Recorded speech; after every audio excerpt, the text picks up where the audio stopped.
Where will you and your school be in 3 years? You'll be somewhere. So how do you make sure that you're somewhere on purpose? Sign up for the PBL Movement Conference this summer.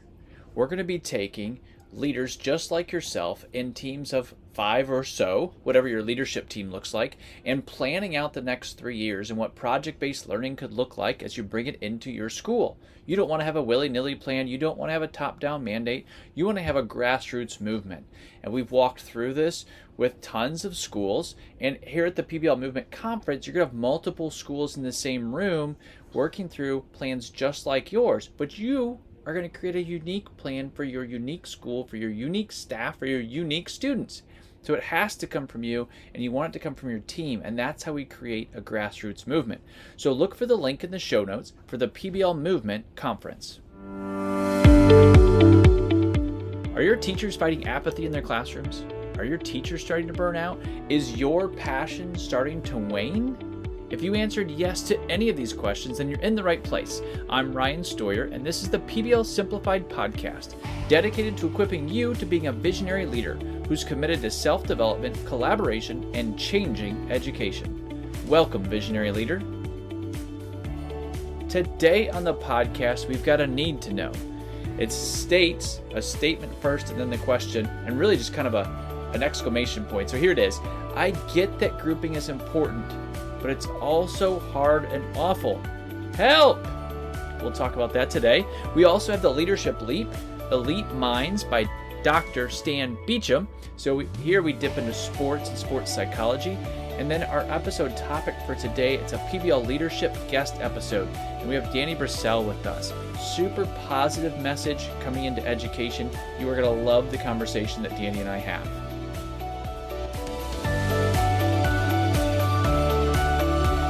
Looking to start a side business or needing to reignite your passion? I'm part of a 48 Days community, and I've seen enormous growth in understanding myself, my future, and my contribution to the world. It stems from Dan Miller's work, 48 Days to the Work You Love. His mission statement says, we believe that every person has unique talents and abilities that when meshed with your values, dreams, and passions can allow you to have a purpose and make a profit and love your life. Click on the link in the show notes to join the wait list for joining the 48 Days community so you can jump in when new members are accepted. It might just change your life. Our need to know today is a desperate cry for help from a teacher that wants to do grouping but realizes that it's a hard thing to do. Like, we know it's good. We know our learners need to leave our school systems with collaboration as a skill set, teamwork as a skill set. But if just putting kids together created collaboration, then the lunchroom would be this bastion of wonderful technology outcomes or any positive outcome in general. It's typically just tater tots going across the room. So what's the difference? The difference is the order and the shared goal or value. Grouping doesn't necessarily work good for adults, so you need to have some norms and protocols around grouping, some rules. One of the best tools that I know of is the group contract. Group contracts communicate your values of grouping to your students. It gets your students to be on the same page on what needs to happen, and it adds clarity. Clarity is one of the biggest pieces that we need to bring to our learners as we're teaching them how to be in groups. So go look for a group contract. We'll put a link in the show notes to some of our samples that we have at Magnify Learning. They're all in Word form or Google Doc form so that you can adjust them to fit your classroom environment. But any group contract that you start with will be better than groups without group contracts. And really, some of the ideas are pretty simple when you think about it. If you just say, hey, we're going to get in groups, that means something different to everyone in that group, right? Like sometimes groups means like maybe it's a sports team. So, we're going to do, we've got that arena of groups. Groups in schools have often just been a place to slough off or do nothing, a place to hide, a place where I do all the work, right? So we're going to define very clearly what we mean by groupings. So a lot of times in a group contract, we'll have learners list their own strengths and weaknesses. What does that do? Does that mean groups are going to be better automatically? No, but now we're thinking about the differences in people, right? We're thinking about how can I contribute to the group? Where do I need help? We're admitting that we need help. So we're starting this conversation of being in a group being more than about me and my needs. It's also about my group members and this shared goal that we're working towards in our PBL unit. So we're going to define what our strengths and weaknesses are, what is our main goal as a group, what is it that we're moving towards, and then we're going to have group roles. If you have a group, you have to have group roles. And people often ask me, hey Ryan, what's the best number for people, for groups? And it's like, well, it depends. Like, you have to have roles for every person in there. If you have 5 people in a group, because that's even for your class, but you only have 4 roles, that's the wrong number. Right? If you have 3 people in 3 roles, that works out great. Like, you need to have a role for every person in the group, and the role is there for clarity for the student. It also becomes that accountability tool. So when the group isn't working well, and by the way, your groups are going to come to a point where they aren't working well, and that's when you go and mediate, and that's where you really start to teach about grouping. And you go back to that role and say, this is what you're supposed to be doing. What are you actually doing? Copy that. What will you be doing tomorrow to fix that? And as you have that conversation, and will you have to have that conversation more than once? Absolutely. Do this early in the year, and then as you're teaching grouping, you're going to have the synergy of grouping, the harvest from your work in the beginning of the year. You can reap that later on in the year by having good groups. But no, they won't happen automatically. No, they aren't magically great. It takes work. Group contracts is a great tool. It's totally worth it. Invest your time in those groups. The leadership leap for today comes from the book Elite Minds from Dr. Stan BEECHAM. I love getting into the sports psychology piece and bringing some of this to you. Here's the thesis. The debate continues, whether it's in business or competitive sports, how much of one's performance is based on physical ability and how much of one's performance is based on mental acuity. Perhaps Yogi Berra said it best when he explained baseball is 90% mental and the other half is physical. From where I sit, the view is a little different. I believe the degree to which one performs the level of success one achieves is 100% mental. Why? Because the mind is controlled by the body. So here's the idea. The idea is that as you're looking, even in sports, as you're looking to excel, it's more than physical aptitude. There's a mental piece to this that you need to believe in yourself. You have to envision a positive future. You have to see what that's going to look like before you can walk into it.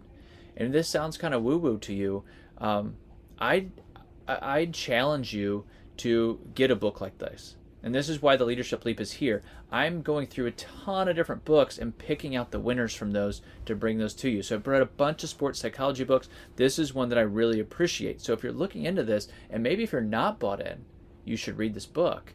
If you are bought in, then you're going to love it because we're on the same wavelength. Here's another quote from the book. Consider this. What if you suffer from a case of mistaken identity? Who you think you are is not actually who you are. What you think you are here to do is not actually what you're here to do. What you think you're capable of is actually only a hint of your true ability. Who we think we are is not who we are. We are much, much more than our perceived selves. Your capability level is so much higher than what you believe right now. Maybe you have some skills to grow. Maybe you've got some things to learn through experience. But just right now, if you believed more in yourself and what you're thinking and your vision, you could immediately change things for you. And you can just look at yourself. You don't need to call an all faculty meeting tomorrow to say, hey, I've got a cape. I'm going to save us all. But you need to believe in yourself. You need to believe that you can grow. You need to believe that you can learn. You believe that you can up your game so that you can be the leader that you know that you can be. It's a really, really important point that comes through again and again. If you're going to go study some of the greats in any sport, there is a belief that they can do these great things. All right, James Clear buys into this idea that the elite recover faster and fail less. Here's one of the questions that comes out of this book, though. I asked them the following question. If you were the best athlete in the world at your event, how frequently would you have had a bad day? Surprisingly, many great athletes believe they should get to a point where they no longer have any bad days or any failures. But in reality, the best and most self-aware of those athletes report that during the course of a 30-day month, they have between 3 and 6 bad days. Was that 10%? 10 to 15%? 10 to 20% actually. They understand that having a bad day is simply part of the process. The ability to accept these fluctuations in performance allows athletes to remain fully engaged in their training and keep their goals high. The top athletes in the world know that they're going to have bad days. They know that there can be bad days. What separates the best of the best from the rest is the ability to bounce back from bad days. Oh, I had a bad day, I put it behind me, I dive right back in with a super high positive mental attitude that says I can do this. You can even do this throughout the day. If you can catch yourself and jump back in, man, that wasn't the best hour I've had of concentration. Boom. Now I'm going to move on to what I'm really capable of. I'm going to hone in, laser focus, and make this happen. There's another book that you can jump into, The Champion's Mind, another good one. I've got several in my repertoire. I love the sports psychology. Let me give you another quote. But what if we should seek during competition, this is Dr. George Sheehan, suggests that competition is simply each of us seeking our absolute best with the help of each other. We're not trying to win a race here. Can I help you with that? We're not trying to win the race. There's no finish line to your work. Hopefully that's not depressing, but it's a reality that you're not going to magically there isn't a day you put on the calendar where everything's done at your school. It will never be done. We are in process. So the competition, maybe getting others in your circle, joining a mastermind, comparing notes, is there to make us all better each day. Oh, here we go. It's all about fear. Somewhere in your brain, there's a fear in there, and if you can write it down, if you can talk about it, that's why I love masterminds. You get in the same room, talk about what you're scared of, it immediately deflates that fear. But here we go. Fear is your real opponent. It's all about fear. If you kill fear, you win. If you kill fear, you have your best year ever. If you kill fear, you train like a madman. If you kill fear, you go to college for free. If you kill fear, you stand on the podium, you get paid, you have strangers walk up to you and call you by name. When fear dies, you begin to live. When you get over the fear that one bad faculty meeting ruins your entire vision, you can just jump in there and give the talk. When you give over the fear that if not everybody on your staff buys into your vision day one, because they won't, you realize that it's a day and it's a process. So you're going to continue to build culture, continue to build culture, continue to build culture. When you get over the fear and just go do the work gets done. The vision comes to fruition. And then this idea gets passed on to your staff. They stop being so scared about having to be perfect in the classroom every single day that they'll never take a risk. They'll move that out of the way because they see your example, and they'll begin to take risks in the classroom. And they'll realize that if they mess up on one day, they can come right back the next day. And if you need to, apologize, move on, jump back in. Explain you're trying to do the best you can. You're looking for the best outcome. And that takes trial and error, a growth mindset. But you have to get over the fear of failure. You can't be perfect. If you're trying to be perfect, your staff's going to try to be perfect, and they'll never change. Because perfection is going to breed procrastination. I love sports psychology books. I think Elite Minds is one of those that would be a good investment for you. Again, if you don't buy into sports psychology, get this book. If you do buy into sports psychology, get this book, right? So you see what I did there. But how you are disciplined with your mind and your thoughts makes a difference. Today on the podcast for our leadership guest episode, we have Danny Brassell. He is a national speaker, best-selling author, and just a great human being. He has taught in some pretty tough classrooms, some pretty tough environments. He has some great reading pieces that we actually won't talk about today in the podcast. Today it's going to focus on you as the leader. And one of his books that I love, this leadership is motivation book. It's a great book that has these stories that you can bring into faculty meetings, even suggest kind of some smaller cohort meetings that you might have. You need to bring story and personality into these meetings so that you can connect on a human level before you connect into the work. I really hope you enjoy this conversation. All right, PBL Simplified audience, we've got Danny Brassell with us today.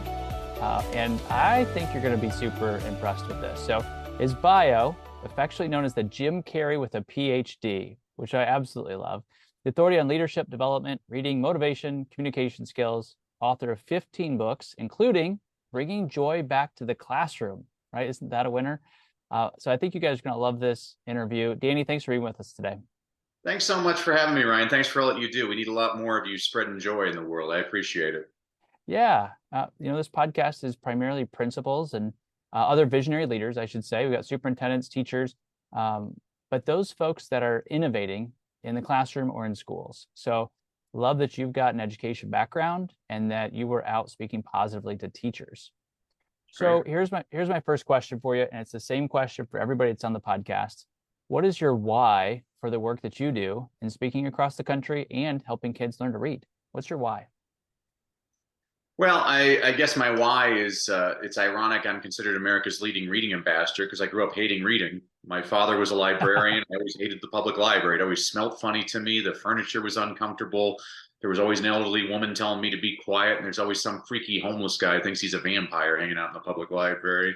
It wasn't until I started teaching in South Central Los Angeles where I noticed a lot of my students didn't have the advantages that I had growing up. And I said, shame on me. I mean, I was very blessed. Both of my parents were in the home.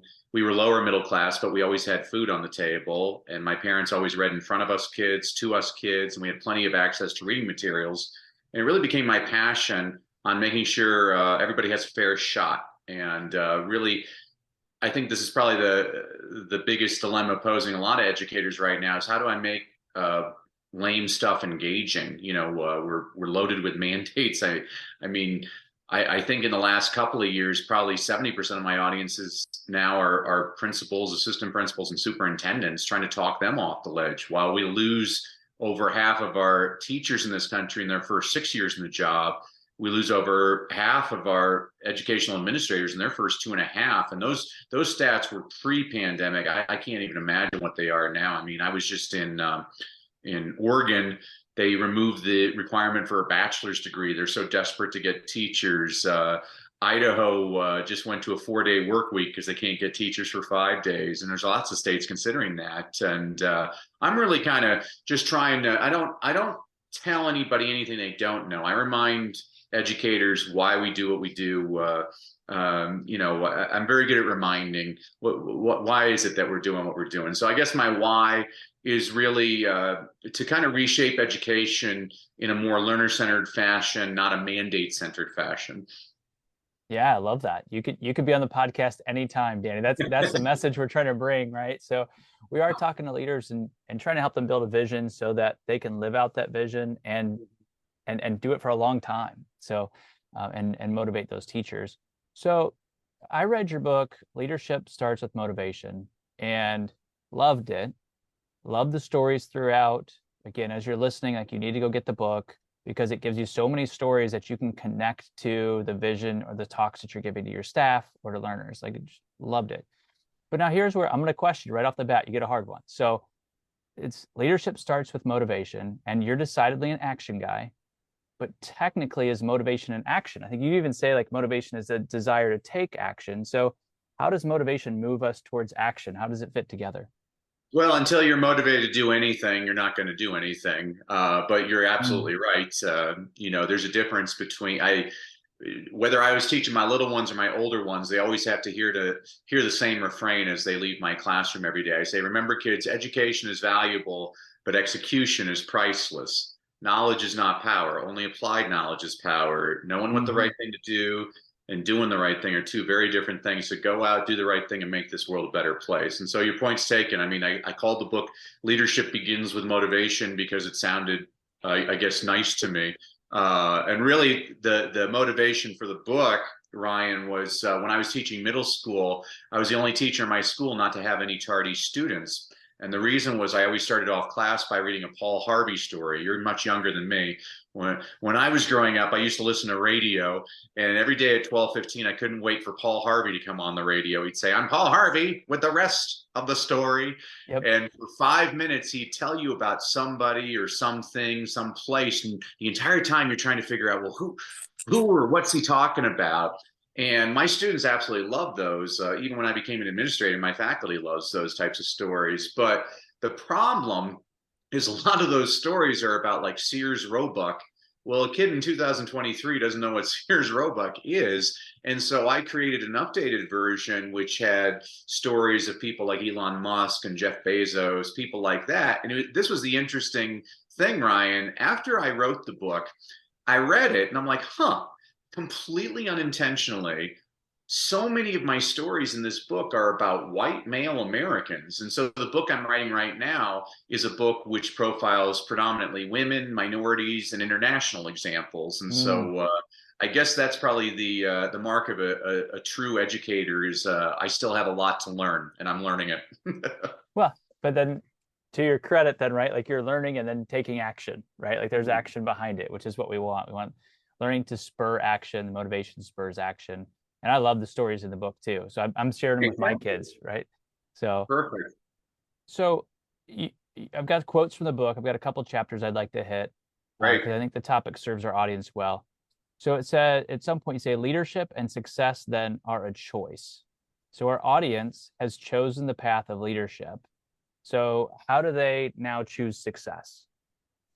Well, by listening to this podcast, for one, I mean, successful people, they don't bother themselves with nonsense. I was watching a show on Mm. TV a couple of weeks ago called The News. It was so negative, and I'm like, Right. this is why I never watch the news. I need things that lift me up. I mean, one of the things I do is I work with a lot of leaders on how to craft signature talks so that they can present to audiences and present their vision.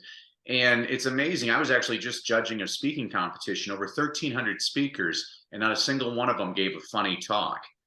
And I'm Mm. like, I'm not saying that sad doesn't sell, but I think especially now, people need some hope. People need to laugh a little bit. And I've always had a policy. I take my job seriously. I don't take myself seriously because I ain't all that, and neither are you. And if you think you're all that, teach kindergarten for 1 week, and those little ones will set you straight. I mean, For Ryan, sure. one of my little girls, Ryan, one day, LaShonda, she raises her hand. I'm like, LaShonda, question. And she's like, Mr. Sal, when are you going to trim your nose hair? I'm like, this afternoon. Thanks for bringing that to my attention. I ain't all that. Yeah, that's right. I think we need a lot more of those moments, though. I actually love it. Um, I love laughter. I love making fun of myself. I don't like making fun of other people. I like making fun of myself or circumstances and things like that. And so it touches me that you like the book because I really wanted to include a lot of stories that were uplifting and would bring a Mhm. smile to your face. It's a good bathroom reader. If you got 5 minutes in the bathroom, that's what it is. And it's also meant, I've talked to so many administrators that are trying to figure out a way to liven up their meetings. I'm like, well, why don't you Yeah. start off with something, just a quick little inspirational story that'll get people smiling. And so that's the whole purpose. So I'm touched that it did that for you. Oh, I think you did. I think you nailed it, Danny. Honestly, like that's exactly how I would recommend our audience use your book. Because you can read through it, but you can also skip right to chapter 14, right, and get and a story out of there that you can start any faculty meeting with, any smaller meeting with. Like, let's connect as people first, and then we can do the work, right? Absolutely. All right. So chapter 7 is called visualization, and all of your chapters end with that TION. I always love kind of the parallelism there. Yep. Take action. So what is your vision of success? And so my question for you is, how do leaders listening to this podcast, how do they get into the mode of envisioning success? Because they're typically in, are we doing okay legally? Right? I just had to work with DCS, right? Like I've got enough teachers in the classroom. Hey, I found a sub at the supermarket. But so how do they get into visioning mode?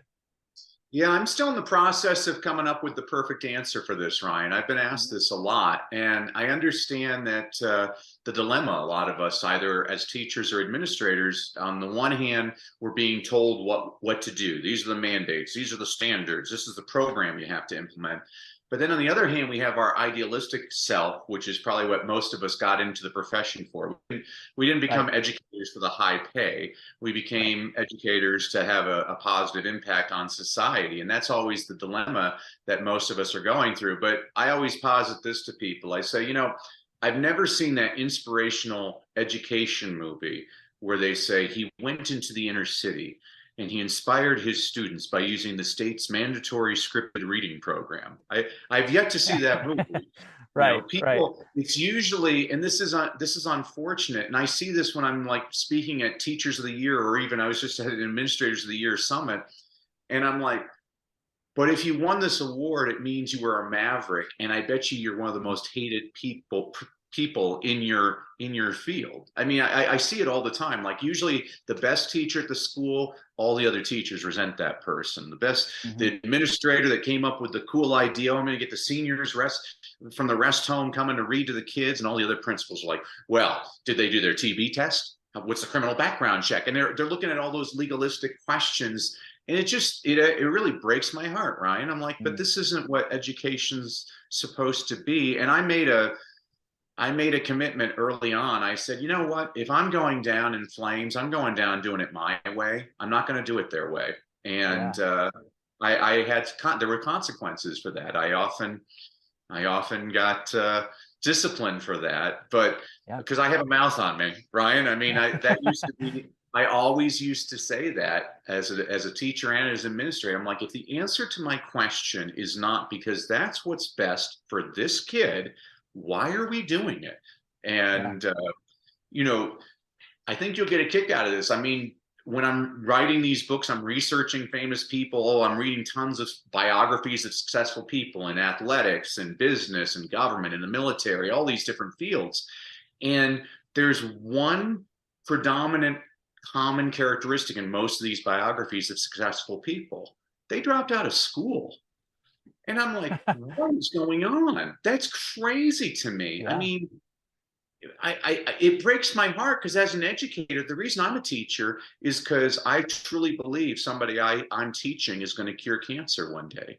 And somebody I'm teaching is going to win the Nobel Peace Prize.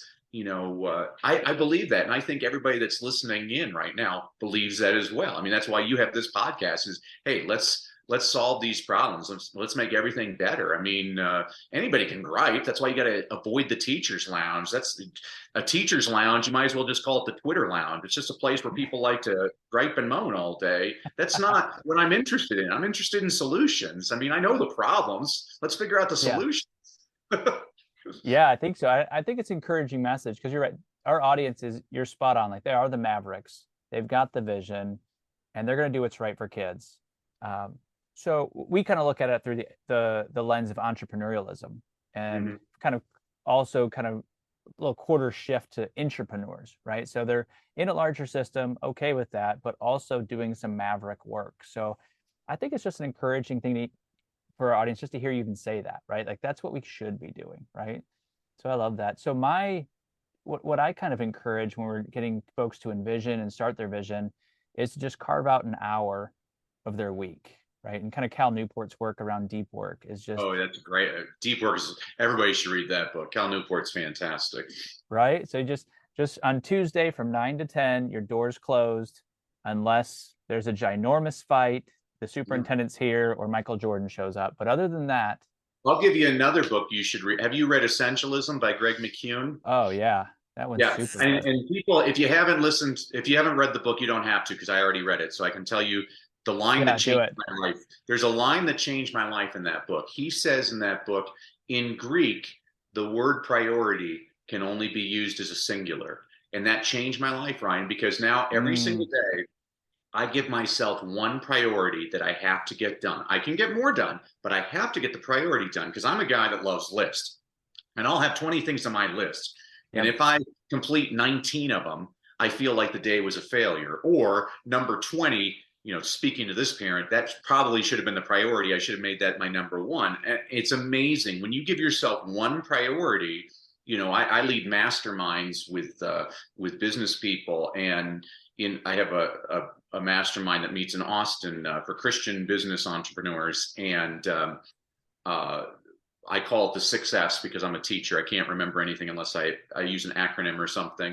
And so what we judge ourselves on. Every single week, I'm creating goals, my financial goals, my fitness goals, my family goals, my faith goals, my fun goals, and my fulfillment goals.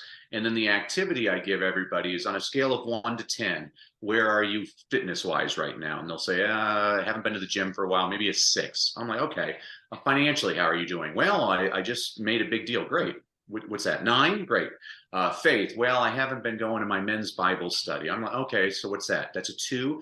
And basically the exercise, we go through all of it.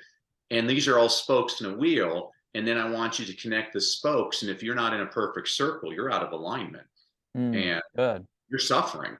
I mean, I always give the example of, you look at some of the most successful based on a certain type of success, like a financial success. You look at like John Belushi at one point he was on one of the top TV shows. His album was like #1 in America. He had the #1 movie, and he has a drug overdose because he wasn't in balance. Like, he had all of these accolades, but he was missing all these others. And I know people that, they live in their motorhome. They might not be making $1 million a year, but they're spending a ton of time with their family. They have time to reflect, so that's where the priority, but I completely agree with you. Cal Newport's book really got me. One of the best things that I advise leaders to do is, 2 of my coaches are Rob and Steve Schallenberger. They have a great book called Becoming Your Best. And, what they have me do is they have this pre-week planning routine. So every Sunday morning, I go through my calendar for the upcoming week, and I just input, okay, here's this goal. Where do I put it time-wise? And it's amazing, Ryan, when you do it that way, you find you don't just have an hour a week to do this thing that you want to do. You have 7 hours scattered through, if you actually look at your calendar and implement it in your calendar. And so I love that you're getting people to think that way, because I have friends that they're time management experts, and I always give them a hard time. I'm like, well, there's no such thing as time management. There's only priority management. I mean, Harvard did a study. By the way, whenever I cite research, I always say Harvard did the study. It sounds much more legitimate that way. So Harvard did a study. This is fascinating, Ryan. They found 100 years ago, people only had 24 hours in their day as well. So it's, how are you using them? And I know any leaders that are listening on here right now, I love it when people complain about they have no time. I'm like, oh, give me a break. If you want something done, give it to a busy person, because these people are able to figure out how to get things done. People that gripe about their time, they're not getting anything done. So you keep on. I'll be the Baptist in your front row saying amen every time you talk about it. I love that. I love that you're getting people to think about that. Yeah, perfect. I'll take it. So in that same vein, so say we've taken the time to build a vision. We set the priority is the vision. How do we get people to buy into our vision? And this connects to your book. It's chapter 8 around collaboration. What are you doing to develop your team? But how do we get people to buy into our vision if we're a principal? It's amazing. It's your excitement. I mean, are you excited about it? I look at it. I think it was Howard Schultz with Starbucks who he's always getting all of his people all pumped up. Elon Musk, I mean, now people can he's kind of going off the deep end or whatever. But it was kind of cool when I was seeing him in his early interviews. They asked him what his mission is. He's like, oh, I have to save the planet. And that's why he was creating companies that he believed were to save the human race. I'm like, wow, that's a pretty good vision. Bill Shore runs a great nonprofit called Share Our Strength, and he has a simple goal. He wants to end hunger in America, and and every leader should be listening to this right now. He has an amazing philosophy. He doesn't ask for donations of money to his organization. He asks for donations of your strength, and here's where that's genius. So instead of asking Wolfgang Puck to write him a check for $100,000, he asked if Wolfgang Puck will cater an event for him. So he gets $1 million worth of free catering, he gets $5 million in publicity. I mean, and I used to do that as a teacher. I'm like, I'm teaching in the hood, and parents of my students would say, oh, I have nothing to give you. I'm like, sure you do. Some of you can help me make bulletin boards. Some of you can make tamales. We'll sell the tamales, and then we can buy some books for the kids with the tamale money. Some of you know Spanish better than me. You can help me translate things. Some of you can. I mean, everybody has something that they can do. And then the other thing to recognize is just because a parent's involved in September doesn't mean they're going to be as active in January, because life happens. I mean, the pandemic really touched me in terms of realizing, there's a lot of things happening in people's lives that maybe we don't appreciate. And, I try to be a little bit more cognizant of that now when a person is overwhelmed, is, I have no idea what's going on in that person's life. So to get everybody to buy into my vision, I'm going to be excited and pumped up all the time. I mean, when you're running your faculty meeting, run it like King Arthur. I mean, you remember King Arthur's rule? When the knights were sitting at the round table, they were only allowed to talk about their triumphs in the field. And if any knight had a problem, they would share their problem, and the rest of the knights would go around and offer possible solutions to the problem, as opposed to most faculty meetings, which usually degenerate into my life is tougher than your life. You're never going to get anything accomplished that way. You need to get everybody, I'm always looking, when I taught special education, first day of class, it wasn't special education. It was 16 boys that nobody else wanted to teach, 8 African-American, 8 Latino. And if their life wasn't miserable enough, they got stuck with the white dude as their teacher. And on the first day of school, I looked at him like, man, you guys got to help me out. I've never taught in the gifted and talented program. And they're giving me these looks, but there's this great book. A lot of people think it's good. I think it's great. It says you should try and treat other people the way you want to be treated. And I find when I treat people like they're geniuses, they start acting like they're geniuses. And so if you really want people to buy into your vision, make it a vision worth buying into. If you're taking over the football team and say, hey, we're not going to go 3-13 this year, we're going to go 4-12. Well, that's not a vision. Right. We're going to win a Super Bowl this year. Get people believing it. There's a reason. I'm a coach as well. There's a reason winning teams always win the close games, because they think they're supposed to. And the same happens with the losing teams, by the way. Get everybody around you in a winner's mindset. Yeah, that's such a good message for our leaders that are listening, is the enthusiasm of the work. If you're not fired up about it, how is anybody else going to be fired up about it? I also love that you brought in faculty meetings. We just had somebody on talking about faculty meetings and starting with gratefulness, right? So, So I think we're starting to build a good team here, right? As we have guests on, like, use that faculty meeting well, right? Don't just let it be this big pot of negative talk. Well, look at the abundance of resources you have around you. I mean, this is the point I always make to people, is the reason Phil Jackson was such a successful NBA basketball coach was because he made his 12th man feel just as important as Michael Jordan or Kobe Bryant. What are we doing every single day to publicly acknowledge the strengths of the people on our team, so that everybody realizes, oh, you got to go to Ryan. Ryan is the guy. He'll find an extra 3 hours in your week if you give him 20 minutes. He'll show you how to do it. I mean, everybody has something that they can contribute. Yeah, that's super good. Good message. I'm glad I minded that just a little bit more to get that nugget out of you. That was good. So, Danny, you're speaking all over the country at schools, large conferences. So you're speaking to a lot of educators, a lot of leaders. What do you see that encourages you about education as we look forward? Well, the fact that they're at the conference encourages me, because we're losing a lot of people. Yeah, and they're trying to get better, right? Yeah, I mean, that's what, there's nothing that turns me on more than seeing a 30-year veteran in my audience and asking her, well, what are you doing here? And she's like, oh, I want to learn how to get better. Yeah. Surround me with people like that. You should never be complacent. You should always want to get better. And so that's very encouraging to me. And that's why I always tell people, stop watching the news. Everybody's ragging on schools all the time. I mean, look at everything they want educators to do. I was just working with a principal, and I mean, it was breaking my heart, Ryan. He's like, Danny, all I've talked about the last 2 years are, do you wear a mask? Do you not wear a mask? What bathroom can your kid go to? He's like, we're not even talking about education anymore. And I'm like, what is going on? This is crazy. I mean, and I'm not saying these things aren't important. I think what's important is that we have an actual respectful dialogue about these issues rather than just demonizing one another.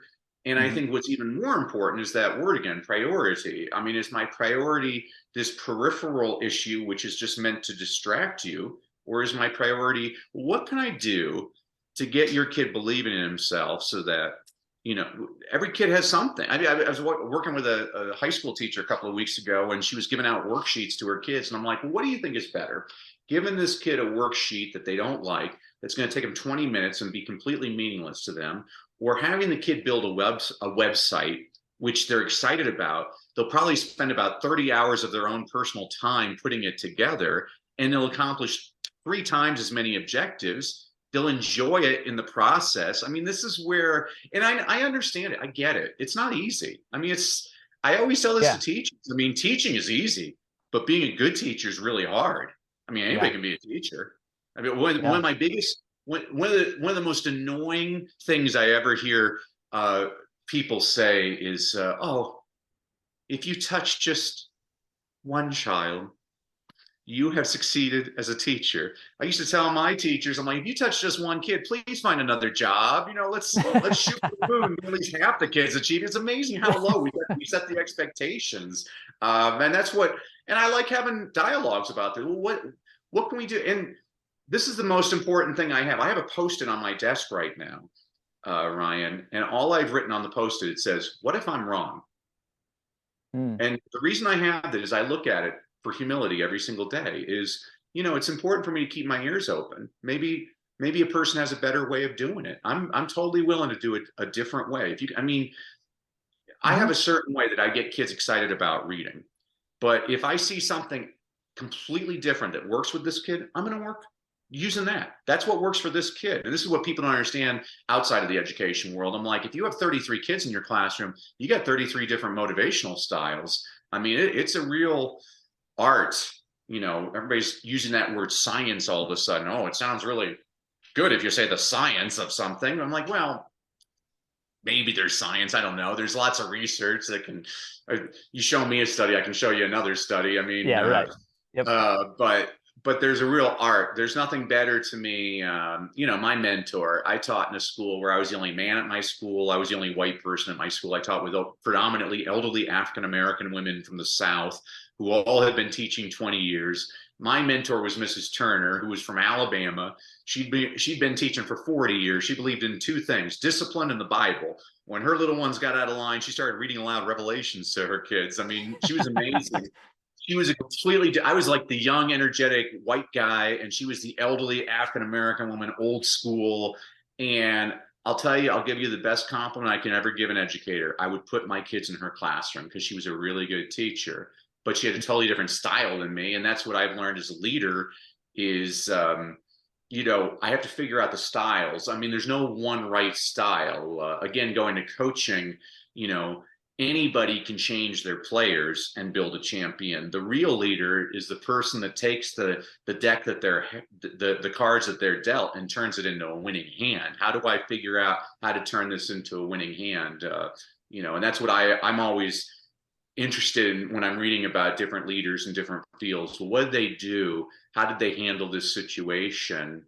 And it's good. These are questions all leaders should be asking themselves. What can I do to get better every single day? Yeah, I think so, right? Because your staff's so diverse. And I think if you do that well as a leader, you're modeling that for your teachers, right? So then your teachers can go to the classroom and model that same behavior. Hey, my students are so diverse. There's not one way that this is all going to work out. So. Yeah, and I'm a big believer in sugar over vinegar. I mean, it's you might be able to get short-term results with a negative approach, but if you want long-term buy-in, you got to figure out ways to encourage people, glorify them publicly. This is what I need to do a training for Congress and the White House. I'm like, so you keep on calling each other names. How's that working out for you? I mean, you all have to figure out a way to work together. And unfortunately, it seems like the only way that ever happens is when we're in a total crisis, like a 9/11 or something like that brings us all together. And for 3 weeks, we're all patriotic and we're all kind to one another. And then we go right back to the road rage and flipping people off. And it's discouraging. But I'm always an optimist. Something positive is going to happen eventually. Yeah, I think so. I think we still hold on to that in education.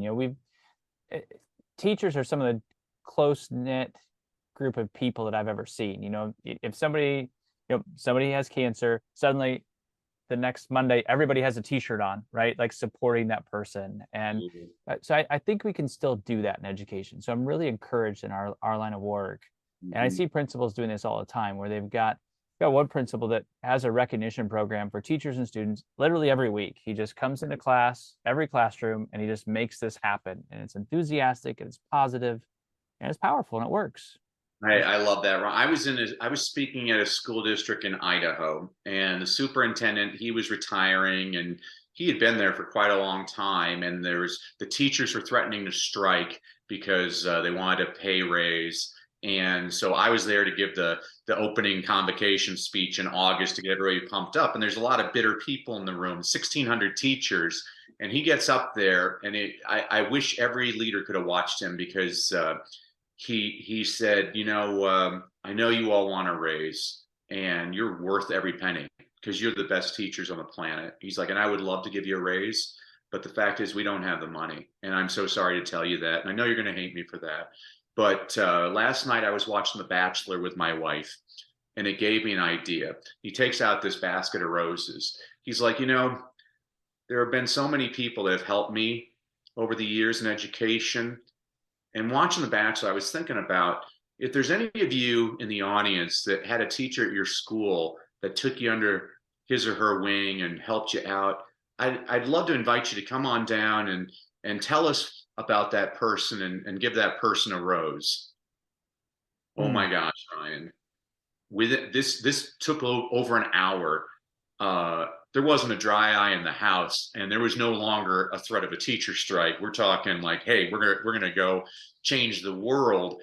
And this superintendent, he spent maybe $300-400 on roses, but he created this goodwill atmosphere, as opposed to when I was teaching in Compton in South Central. My second year, I was so excited for our opening day meeting with the teachers, and we didn't have a superintendent. We had a state administrator who had been appointed, who had a bodyguard because our former superintendent had been shot.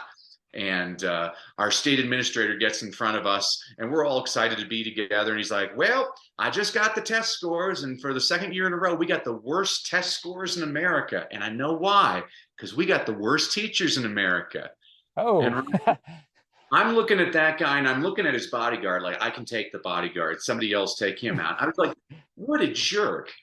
And it's something I say to my little ones every single day. I'm like, every single day you have a choice. You get to be either Obi-Wan Kenobi or Darth Vader. You can be the light or you can be the darkness. Which do you choose? It takes just as much effort. So that's why I'm listening to your podcasts. I need people that are spreading the light, not the darkness. Yeah. Yep. And you're doing that, Danny, as you speak across the country. You are, and it's in your book. I could feel it. And as I was reading it, I felt it come across, and so that was an easy share with our audience. So, Danny, how can school leaders reach out to get some more resources or books, or how can they book you to speak at their school? What's that look like? Awesome. Well, as a thank you for everybody bearing with me and listening to my long answers to your short questions, I want to give everybody a couple of free gifts. So if you go to freegiftfromdanny.com, again, freegiftfromdanny.com, I'm going to give everybody a complimentary e-copy of my book, Read, Lead, and Succeed. This is a book I wrote for a school principal who was trying to keep his faculty and staff positively engaged. So I said, okay, I'll write you a book. So every week I give you a concept, an inspirational quote, an inspirational story, a book recommendation on a book you should read, but you're probably too lazy because you're an adult. So I also give you a children's picture book recommendation, demonstrates the same concept. You can read that in 5 minutes. It's actually great. Now I see all these principals starting off their faculty meetings reading these Dr. Seuss books. That's great.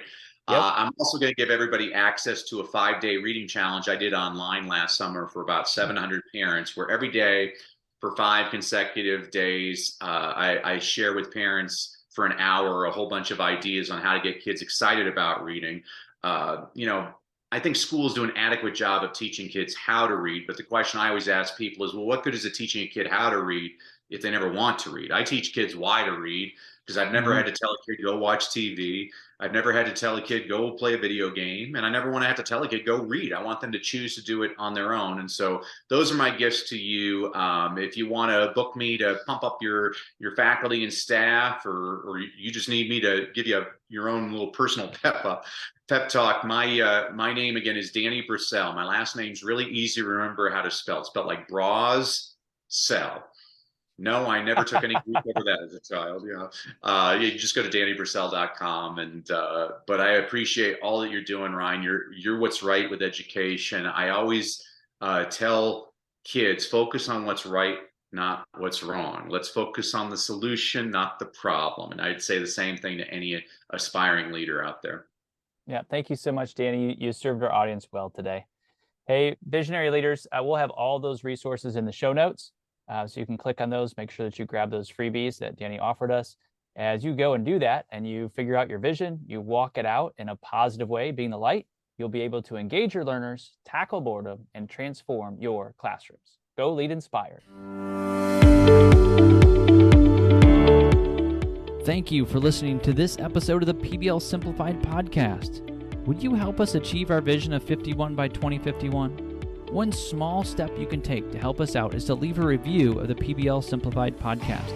Scroll down to the bottom of our show page, select a star rating, and leave a review. Your review helps others find this podcast. When you leave a review, the next visionary leader will see your words and join us. Thank you for leading inspired.